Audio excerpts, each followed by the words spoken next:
Good evening, everyone, and welcome to the Brian Crombie Radio Hour on Saga 960.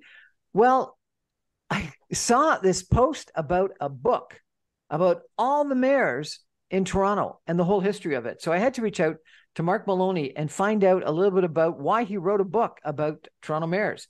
Mark Maloney has been a government relations public affairs professional with two different leading public affairs firms. He's also served as the coordinator for the Greater Toronto Regional Economic Summit, a major GTA-wide economic initiative, and he's worked for three different mayors on a full-time basis: Mel Lastman, Barbara Hall, and John Tory. And he's also served as the mayor's office staff liaison to the Federation of Canadian Municipalities, the Big Cities Mayor's Caucus. So Mark knows about what he's written about, but he's chosen to write about 65 different mayors in Toronto. Mark, why'd you want to write such a book? Well, Brian, I guess one of the reasons is that nobody had written the full book of all 65 mayors. It's actually 66 now with Mayor Chow, but the book was actually in production and being printed before the election, so we could not, do the 66th mayor.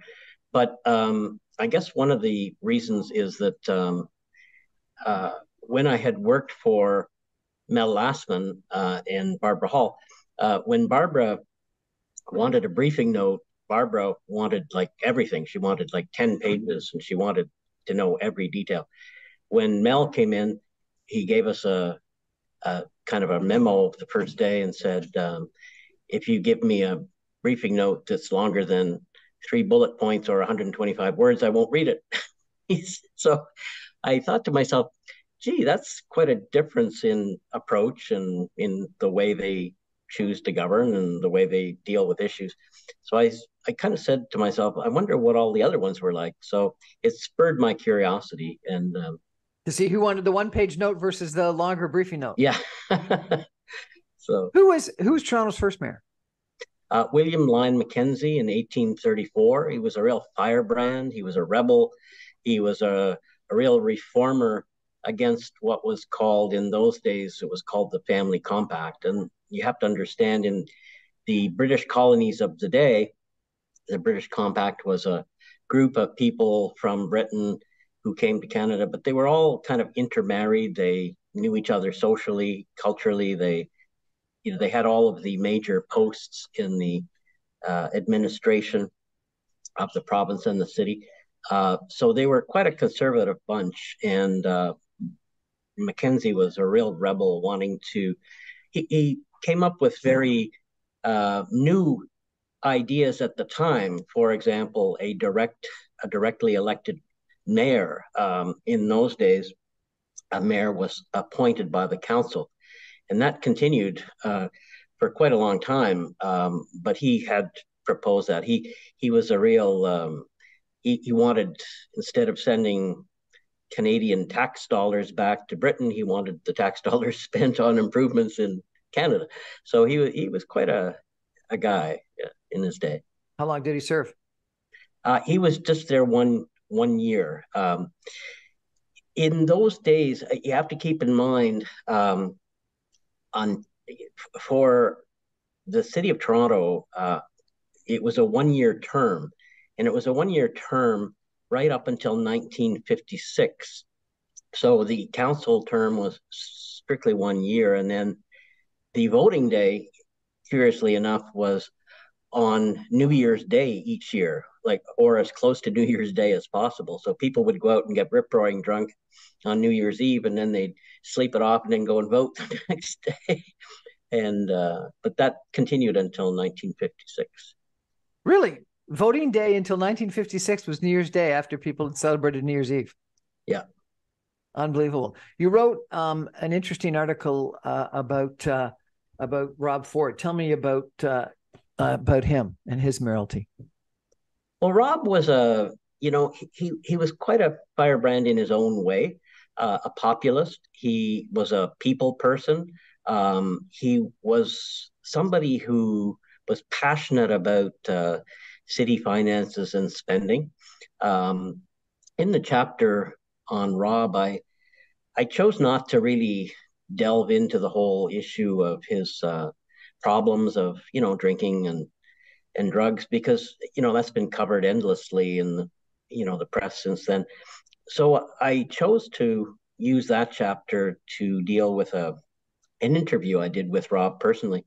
And it was a very humane interview in the sense that it talked about, what kind of radio stations did he listen to, and what kind of music did he like, and what were his favorite restaurants. And, he was telling people like, well, don't go to Harbor 60 because it's way too expensive.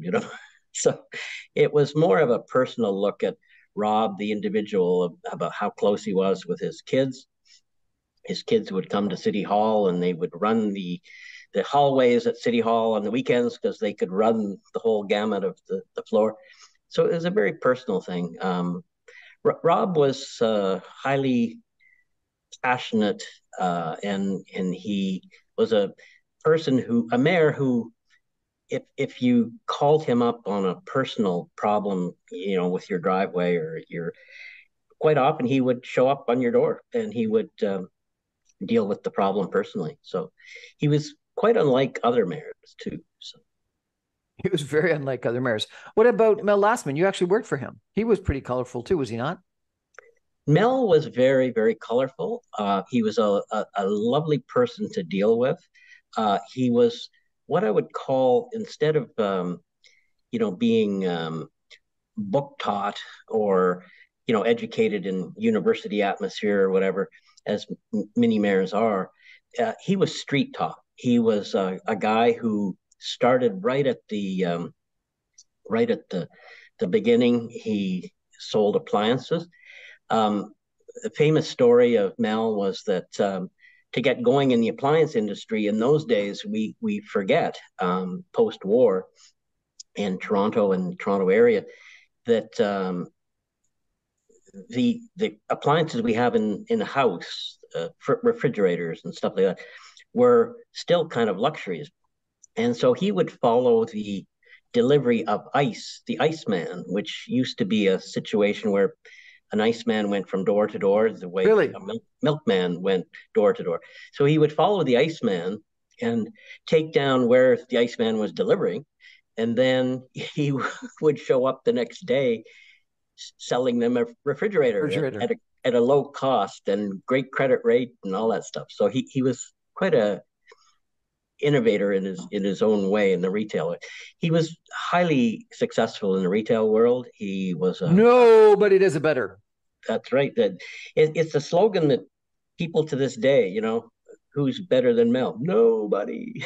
But people remember it, and he built a brand. So he was beloved in North York. He was the mayor there for decades, and when it came time to have the amalgamated city vote, the people of North York are the ones that put him over the top because they still loved him. So. Really appreciate you joining us and telling us about this book. If people want to read it, how do they get it? Where is it available? It's available in most major bookstores, Indigo, Chapters, in many of the independent bookstores as well. It's online if you go to Amazon and just dial in Maloney Mayors, Toronto. You'll have the link pop up. We're going to take a break for some messages. Come back in just 2 minutes with Mark Maloney and hear more about his book about Toronto mayors. Stay with us, everyone. Back in 2 minutes.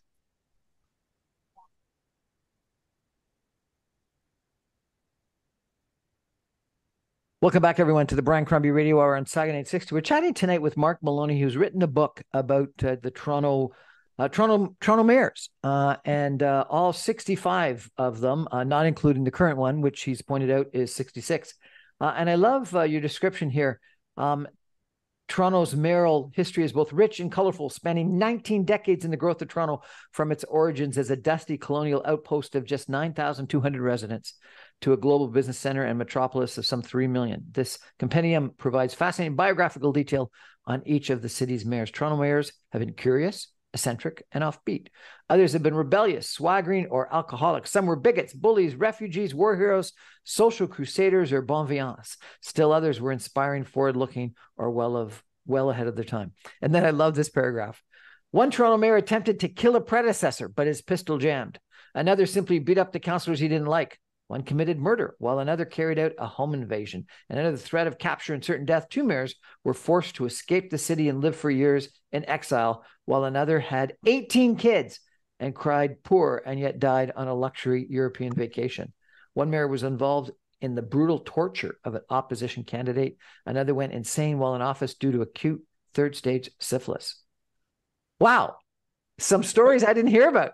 Okay, so let's go through this. Who tried to kill his predecessor when his pistol jammed? Well, the Mayor John Powell, you have to understand the context of the situation. It was 1837, and in 1837, there was a very dramatic, what they call the 1837 rebellion. And it was the first mayor, who was William Lyon Mackenzie, the rebel, had assembled a whole group of people, a militia, if you will, and they began, which is what is now the corner of Yonge and the St. Clair area.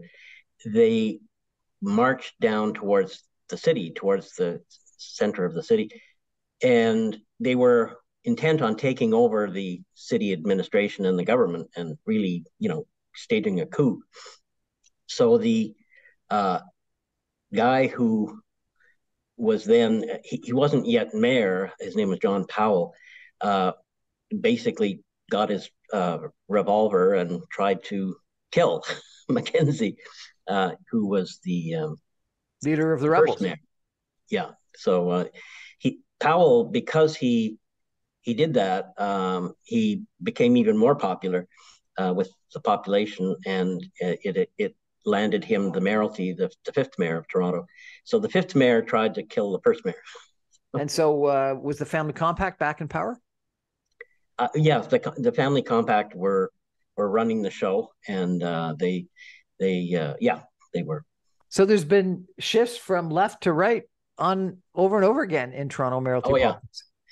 Toronto has had, with the election of Mayor Chow, 6 socialist mayors. And when I say socialist, what I mean is support from the hard left wing, support from and open support from the New Democratic Party, from labor unions, from major kind of community-based left of center organizations. So we've had 6 socialist mayors. We had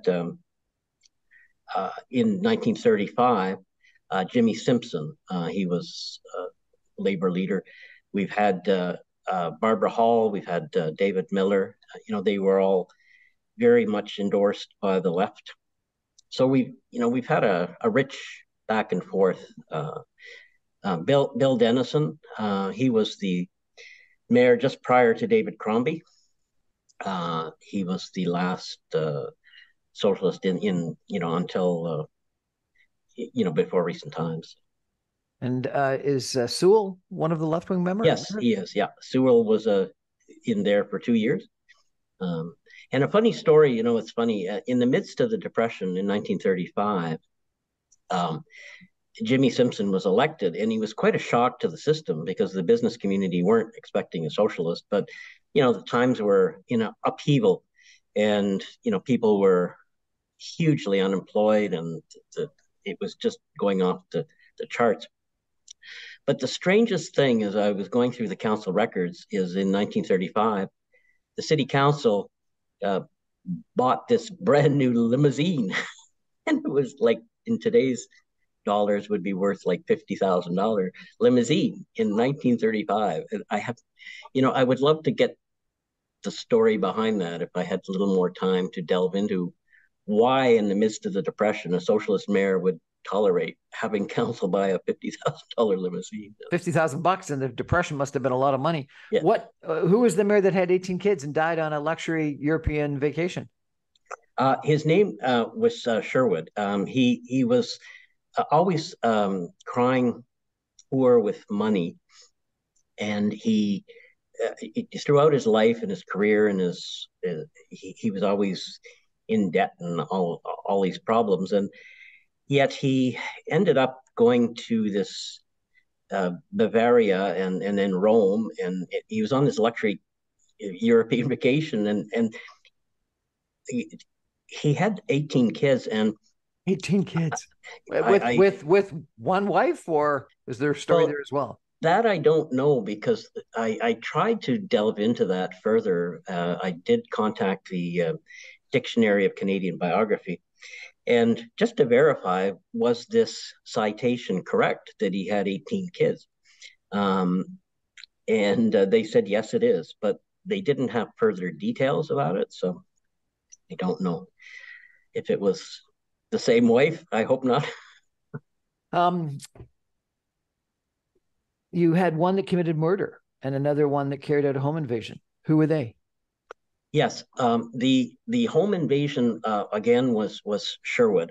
He was a young person. He wasn't mayor at the time, but he attacked the the residence of William Lyon Mackenzie. Mackenzie, you have to understand, was a real firebrand, and he had a newspaper at the time, and the newspaper was highly critical of the establishment of the family compact of anybody in the administration. So he was a lightning rod for people to want to attack him, I guess you could say.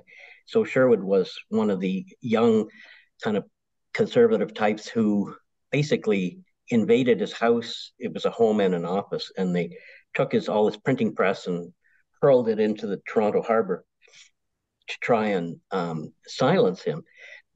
But Mackenzie then turned around and he went to court at the time, and he actually won damages, and so the damages that he won actually allowed him to get reestablished in business, and it totally counteracted what the home invaders were trying to do, is to shut him down.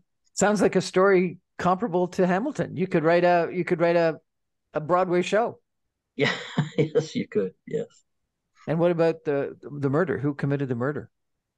Sorry. Who committed the murder? The murder of You said one committed murder. yes. Well, the in John Powell again. John Powell uh, was the one who he actually murdered one of the rebel forces, the people that were invading the city. So when he tried to assassinate William Lyon Mackenzie, he actually did assassinate and kill one of his followers. So it was Powell who was the murderer as So well. the pistol jammed when it came to William Lyon Mackenzie, but didn't jam completely all the time. That's right. Yeah, yeah. Unbelievable. What a bunch of interesting, what a series of incredible stories. Who was the alcoholic? Well, there was a couple of alcoholics, but uh, a mayor who was Robinson, who was early on. It was described that he would fall asleep at meetings, and there was several references all throughout his career about how he wasn't there, and he was just not himself, and so it was all attributed to alcohol at the time. Yeah. And who was the bon vivant? Bon vivant was a very beloved mayor. More recent times, his name was Alan Lamport, and the city has named the stadium after Alan Lamport in Toronto. Alan was a business person, and what he did was a very interesting story. He went to the Royal York Hotel in 1952, and he got the Royal York Hotel to donate him a suite of rooms. And so the suite of rooms is still there. It's Suite 1735 at the Royal York. But he got the hotel to donate the suite on the proviso that he would spend liberally on room service. And he put the suite in the name of the city clerk, not in his name. And so for 2 years, he partied. He had liqueurs, champagne, like the best steaks, caviar, you name it. And later on, all of these things were posted like on the front pages of the newspaper, so it was all true.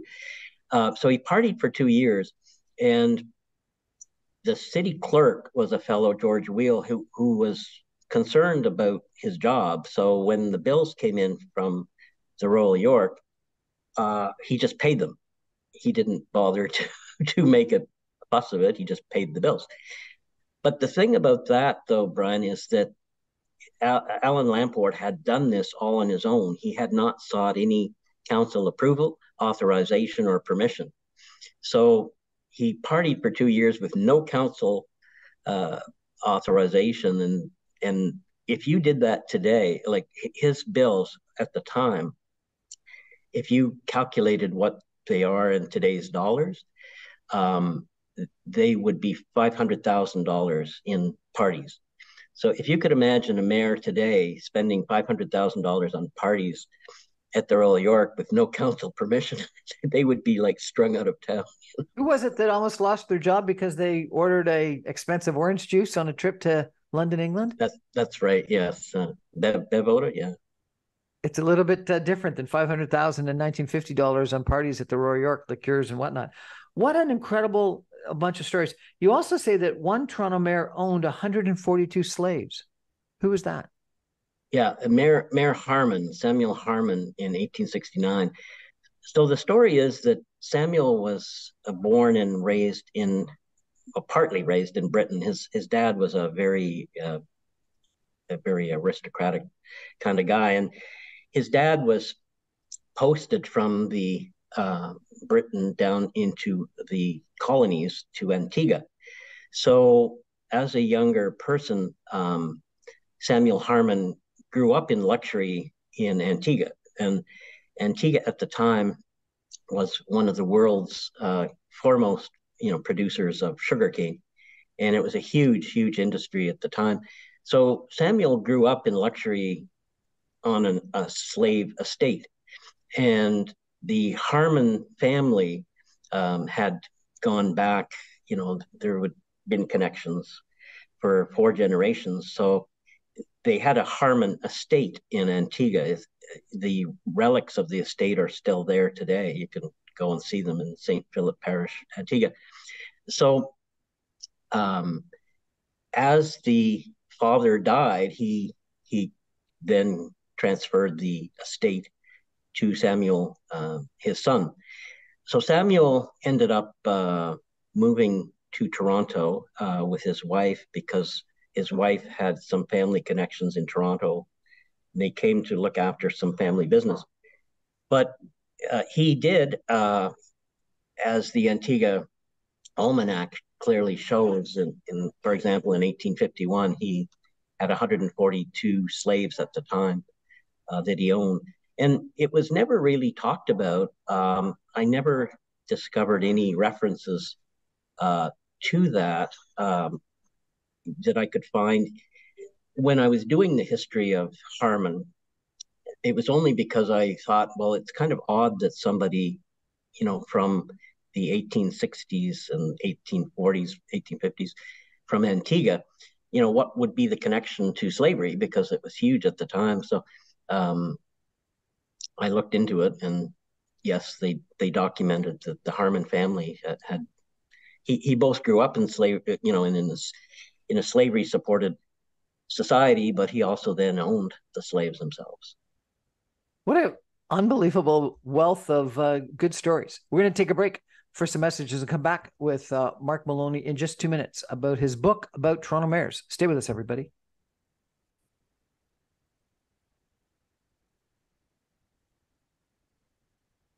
Welcome back, everyone, to the Brian Crombie Radio Hour on Saga 960. My guest tonight is Mark Maloney. He's a government relations, public affairs specialist. He runs his own firm in that regard. He's worked for 3 different mayors full-time in Toronto. He's been very involved in municipal politics for a long period of time, and he's written a book on Toronto mayors, and we're talking about that tonight. Mark, I understand your final chapter is recommendations or lessons learned or suggestions from the 6 currently living former mayors of Toronto. What are the recommendations? What do they have to say?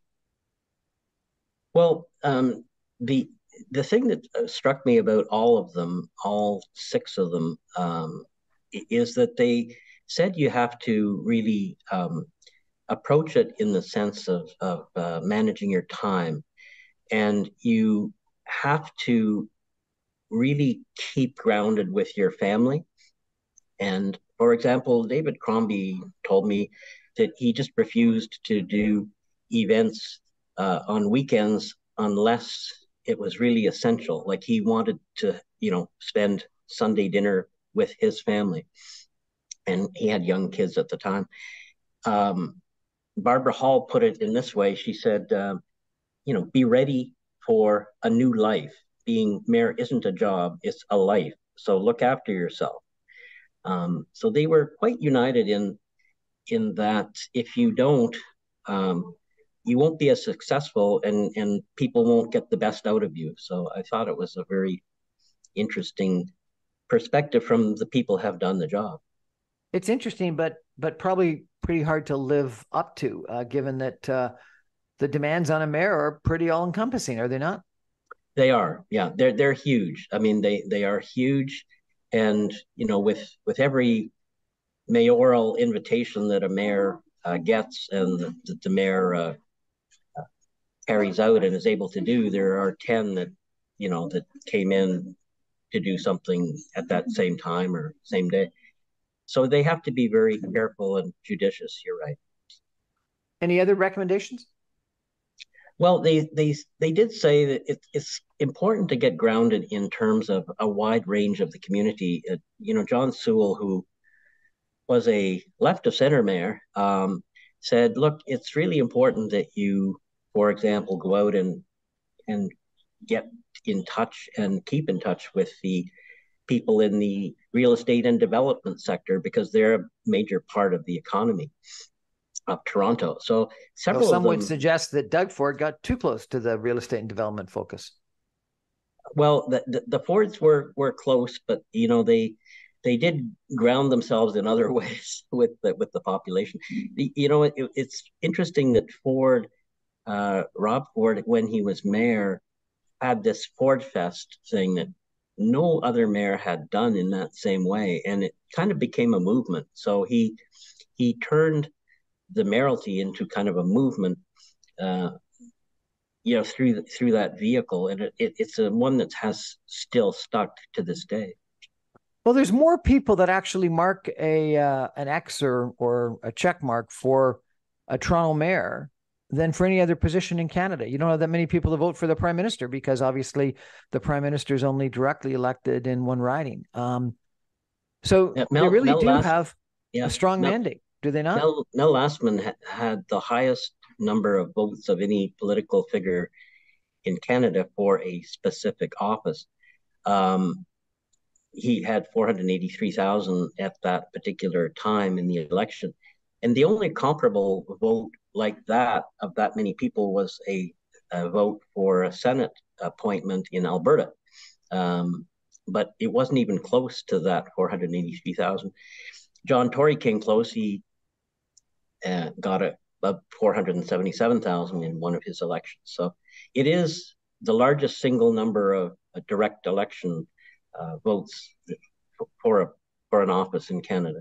What do you think some of the former mayors would think of the strong mayor powers that the provincial government has currently granted the mayor of Toronto? Well, the present mayors universally have opposed the strong mayor powers. They felt that they themselves, when they were mayor, didn't have the strong powers, and they had to depend on creating a negotiation or a group of people that could work together on issues, or they all had to manage the issues without strong mayor powers, and they did.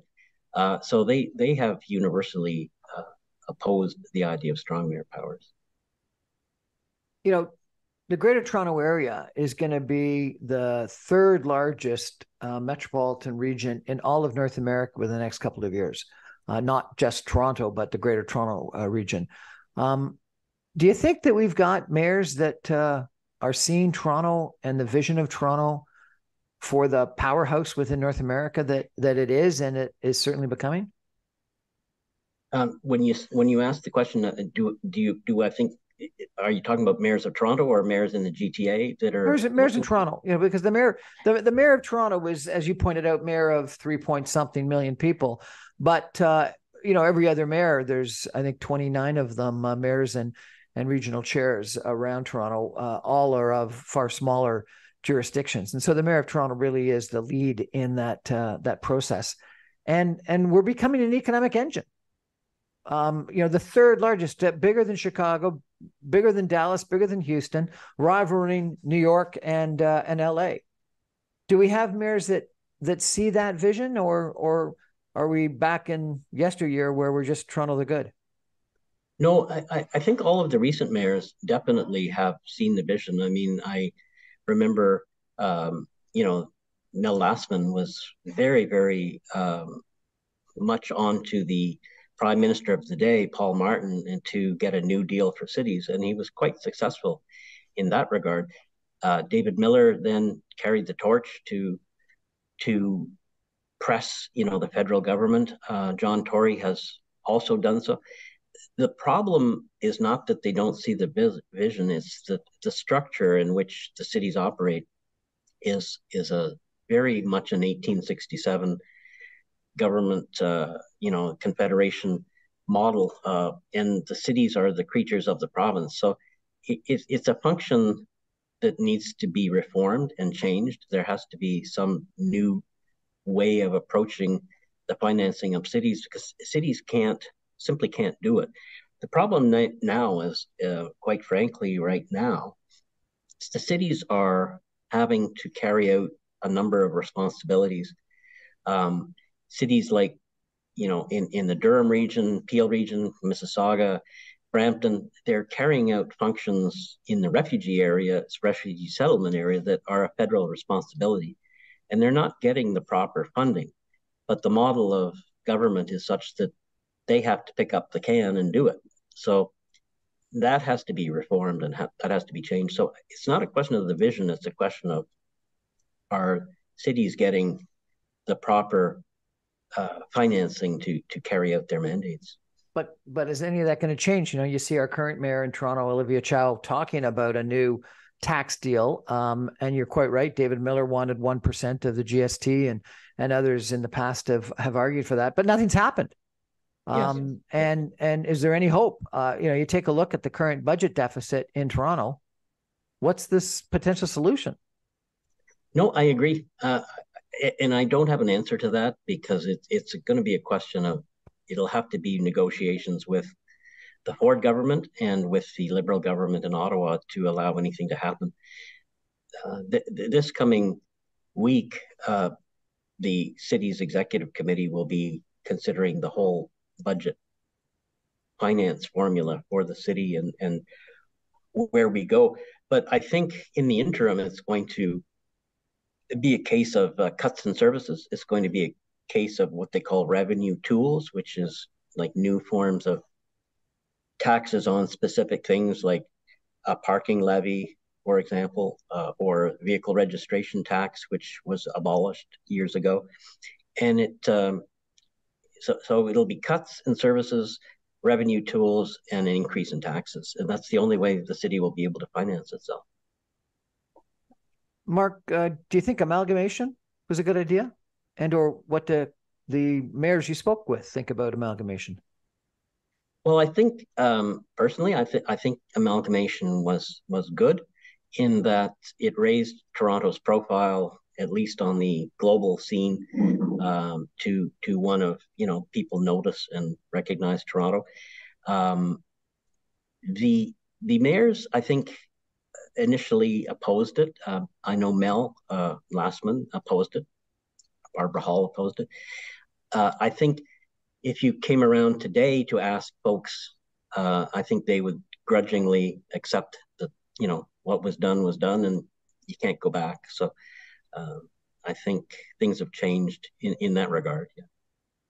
In 1996, Ann Golden did a study called the GTA Task Force, which looked at amalgamation of Mississauga, Brampton, Caledon into the city of Peel, Oakville, Burlington, Milton to the city of of Halton, all of York amalgamate into the city of York, all of Durham amalgamate into the city of Durham, all of Toronto amalgamate into the city of Toronto, and then create a new GTA council of the 4 new mayors of new cities around Toronto, along with the city of the mayor of the city of Toronto. Not exactly comparable to the old Metro Toronto Council, because it wouldn't meet on a fairly regular basis, but sort of a coordinating group once a month or so.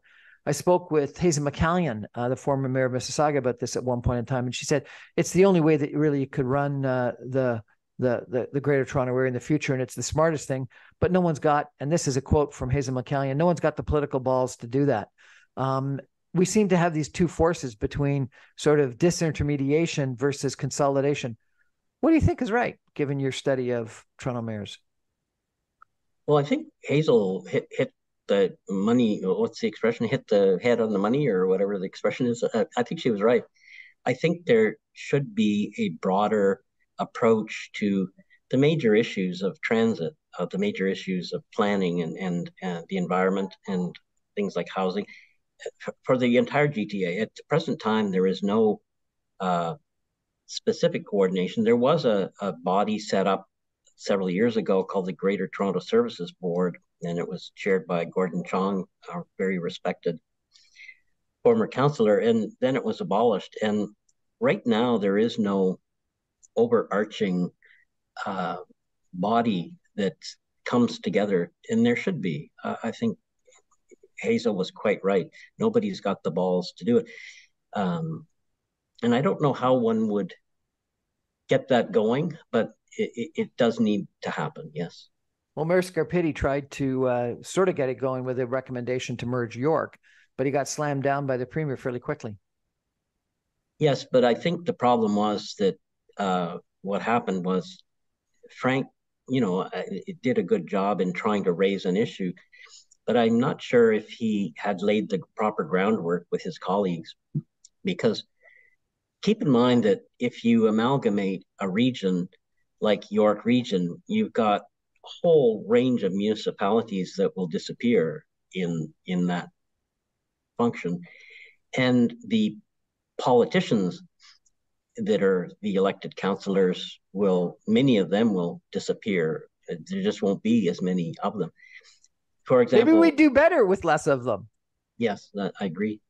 I mean, at the time of amalgamation in Toronto, I believe, if I'm remembering correctly, there would have been 97 councillors from all of the Etobicoke, Scarborough, North York, York, East York.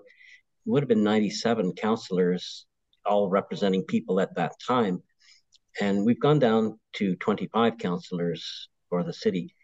So, and 5 mayors down to 1. Yeah. So the people who have something to lose, clearly, I think will oppose it out of self-interest. But I think it's worked in Toronto. I think it's worked in Ottawa with the amalgamation of Canada and Orleans and Gloucester. I think it's worked in Hamilton with the amalgamation of Hamilton, Stony Creek, Ancaster, etc. And in business, it would be like a slam dunk. It would make sense. Even you take a look at the United Way, you take a look at the Board of Trade, you look at some hospitals.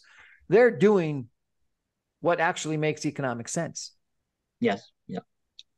No, I agree with you. I think it has worked in other areas too. Yeah.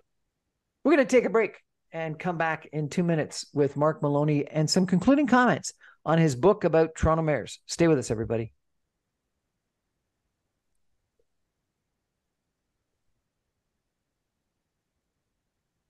Welcome back, everyone, to the Brian Crombie Radio Hour on Saga 960. I'm chatting tonight with Mark Maloney. He's written a book about Toronto mayors. Mark, what's the title of the book and where can people get it?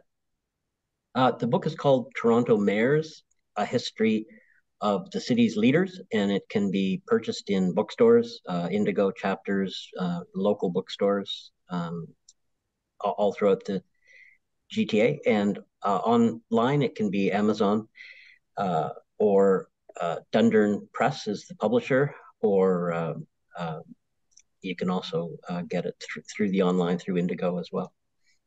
Mark, a lot of people think about Toronto as being one of the most diverse cities in the world. And I think we had a model, maybe we still do, about diversity as our strength or something like that. You pointed out that we're going to be 190 years old next year.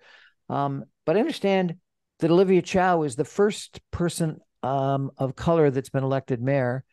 And in 190 years, you point out, we've only had 25 non-white councillors. Why are we so diverse in our population, but not in our political establishment? I think part of the problem is that the situation of trying to get elected to city council is tough in that it's really tough to beat an incumbent politician, because the councillors have resources at their disposal, leaflets that go out several times a year. They have environment days that they can promote and claim as their own. They have well-paid staff to do the work of the office, and so unless an incumbent has really messed up or done something wrong or not properly doing their job, it's tough for a new person to win. And it's really, we're seeing it now with some generational changes of young people who are running and winning, who are visible minorities for the first time. Councillor Jamel Myers of Scarborough, Councillor Amber Morley of Etobicoke, Lily Cheng of Willowdale.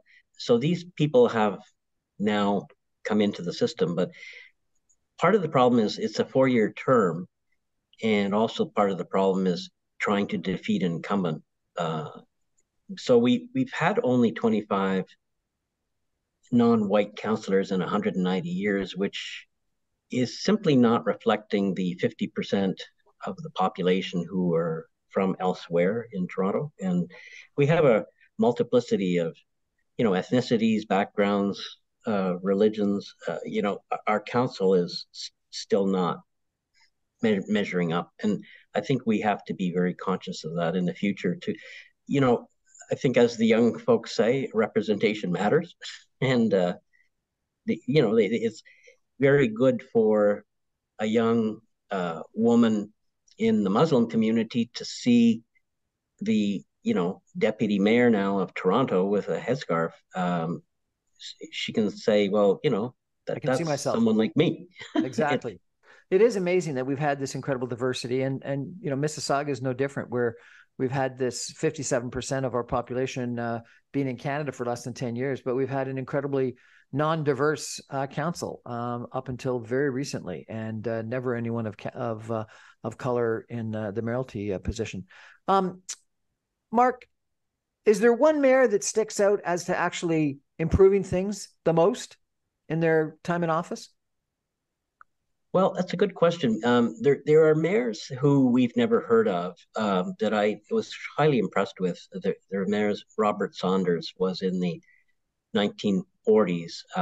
He was a really dynamic mayor. He had communists on his council, and he got along really well with them, and they liked him. But the community liked him too. He was acclaimed at one point. He was just a dynamic guy. There was a Mayor, Don Somerville, who was in 1963. Don died in office. He died in a charity hockey game. He was only there a year, but I think that guy, had he gone on to other things, would have been Prime Minister of Canada one day. He was just a dynamic guy. The mayor, I think, who is most beloved and who people recognize to this day as one of the best is David Crombie. He was just a person who had great a way with people. He was able to manage issues in a really good way. He was a reformer of the time, from the old kind of pro-development establishment into one of a community consultation, and let's step back and look at things more from the community side. And to this day, David Crombie, he's an advocate for the Greenbelt and does wonderful work. So some of those mayors, yes, I'd say they had a great impact, His last name aside, I agree with you. I think David Crombie really was a critically important mayor, and he did change things fairly dramatically from a building, from a development, from an expressway standpoint, and I think really reminded us of our heritage. One of the shames I think about Toronto when I visit Montreal is I'm reminded about how beautiful that old city of Montreal is, and they forced sort of the development of the financial sector to move to the northwest of where the old city of Montreal was, which meant that you had two sort of downtowns: the old city of Montreal and the new downtown around Place Ville Marie. But what it did is it kept the heritage, the history of the old city of Montreal, and we lost that to a large extent. We've kept the facades in some of the old bank buildings downtown Toronto, but we've lost a lot of the heritage, which I think is a shame. But I think David Crombie, probably more than almost any other mayor, really worked to try to keep some of our old heritage and not, allow expressways, allow development, allow height that would dramatically change the character of Toronto. So I agree with you on that. And my book launch, I'll put a little plug in, is in one of the National Historic Sites. It's the old City Hall.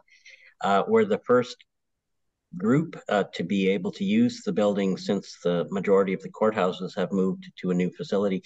So it is a National Historic Site, and it's actually a beautiful building inside. And unless people have been through the criminal court system in the last 40 years, they haven't seen Old City Hall up close. So I'm happy to have it in that National Historic Site. And people can register and purchase a ticket to that book launch if they would like to. They go to the website of the Urban Land Institute Toronto and on their events page, and then they can register and attend. And the attending gets them a book as well.